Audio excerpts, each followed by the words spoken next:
Welcome to St George's Life, sharing God's life in our church and sharing God's love in Leeds and beyond.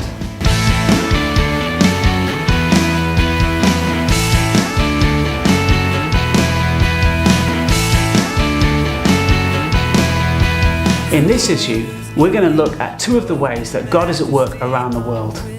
First of all, we caught up with Rick and Katie, who last year were on short-term mission. We asked them what they did and how they saw God at work. Hi there, I'm Rick and this is Katie, and we're both fourth year medical students. Last year we took a year out to study international health, and as part of that we did a research project in Tanzania for 2 months in May and June in a little hospital called Kilimatindi, which is in the middle of Tanzania. I picked one of the common childhood illnesses to learn about, which is pneumonia, which is the biggest killer of children worldwide under 5. I think it's something like a child every 15 seconds dies of pneumonia. I was looking at how the hospital funds itself, because it's a Christian mission hospital, but it does have to charge patients for treatment.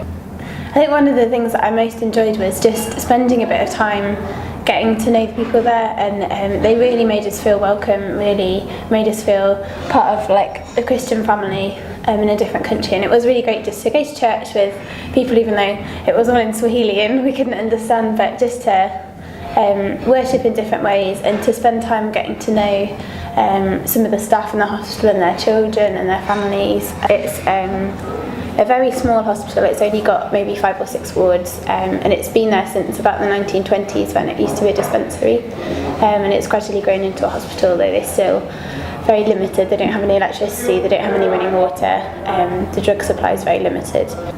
I guess in terms of where God was, the simple answer is in the staff at the hospital and in the people in the community around the hospital, the teachers and the vicars and pastors that are around. I think it's a big challenge personally when you go somewhere which is so poor by the world's standards, no electricity, no water, no resources really, that people still strive to live out their faith.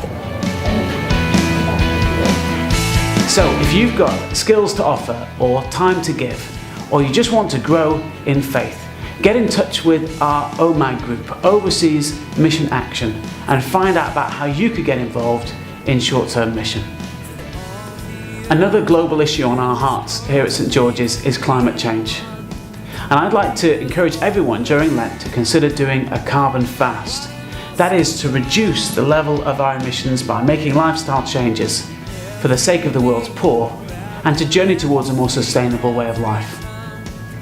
Some of our small groups have been discussing this, and we'll see now the kind of things they've been talking about and also doing. I think we just have this attitude that we live in this earth and everything that is around us, the food and the animals and the resources, are ours to do with what we like. But I think the important thing we have to remember is that it's God's world and it's God's stuff, not ours. And I think a lot of people don't realise there's a real human cost. Yes. We used to live in Tanzania in the 70s, and the difference between the climate in very dry central Tanzania now and 30 years ago is dramatic.